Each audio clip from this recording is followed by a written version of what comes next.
Good morning all of you. कैसे हैं आप सभी लोग। आज मैं आप लोगों के सामने एक वीडियो लेकर आया हूँ। गायनिकोलॉजी का एक टॉपिक है नॉर्मल यूट्राइन ब्लीडिंग और एबनॉर्मल यूट्राइन ब्लीडिंग। तो आइए वीडियो को स्टार्ट करते हैं। प्लीज़ कंसंट्रेट करिएगा टॉपिक पे। स्टार्ट करते हैं। नॉर्मल यूट्राइन ब्लीडिंग, इसको शॉर्टकट में NUB भी कहते हैं।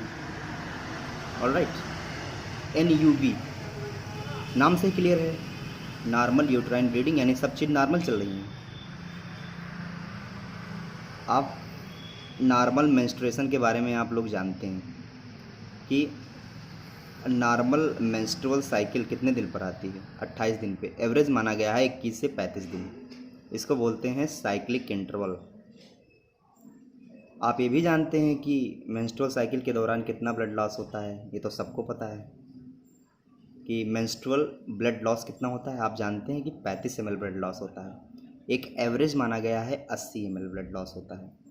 आप ये भी जानते हैं कि मेंस्ट्रुअल साइकिल के दौरान कितने दिन तक ब्लीडिंग होती है। जैसे एक फीमेल है जिसको 28 दिन पे MC आई तो उसको 4 से 5 दिन तक ब्लीडिंग होती है। इसको बोलते हैं मेंस्ट्रुअल ब्लड फ्लो।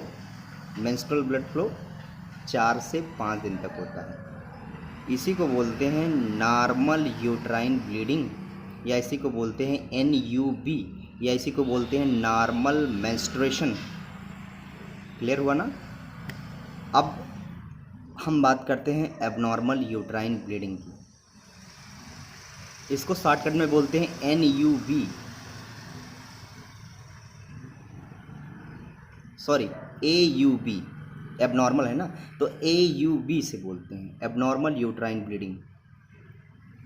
अब ये जो हमने डाटा आपको बताया है कि साइक्लिक इंटरवल 28 दिन पे आती है, एवरेज 21 से 35 दिन माना गया है। अब यही साइक्लिक इंटरवल 28 दिन के बजाय ज़्यादा दिन पे आए, या एवरेज में 35 दिन से ज़्यादा दिन पे आ जाए, तो ये एबनॉर्मल यूट्राइन ब्लीडिंग का अंदर इसको इंक्लूड कर सकते हैं।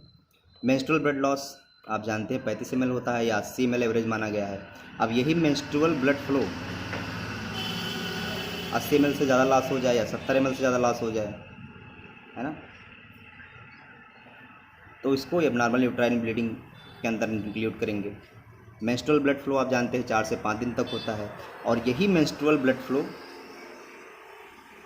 7 दिन से ज़्यादा होने लगे, यानी 28 दिन की मेंस्ट्रुअल साइकिल 28 दिन के बाद मेंस्ट्रुअल साइकिल आती है, और 4 से 5 दिन तक आपने बताया उसमें ब्लीडिंग होती है। यही ब्लीडिंग 7 दिन तक परसिस्ट कर जाए तो उसको हम लोग एबनॉर्मल यूट्राइन ब्लीडिंग के अंदर इंक्लूड करते हैं। अब ओवरऑल मैं एबनॉर्मल यूट्राइन ब्लीडिंग का डिफिनीशन आप लोगों को बताता हूँ। Any uterine bleeding outside the normal volume, frequency, regularity और duration is known as abnormal uterine bleeding. लगभग 30% gynaecological problem abnormal uterine bleeding के द्वारा आती हैं, बाकी 70% में इन्फेक्शन के द्वारा आती हैं। राइट ना। तो आपको कैसा लगा ये वीडियो? अगर वीडियो में इस टॉपिक में कोई गलती हुई हो तो आप मुझे कमेंट बॉक्स में लिख के ज़रूर बताएं। मेरे चैनल को सब्सक्राइब कर देना, लाइक कर देना और शेयर कर देना। Thank you.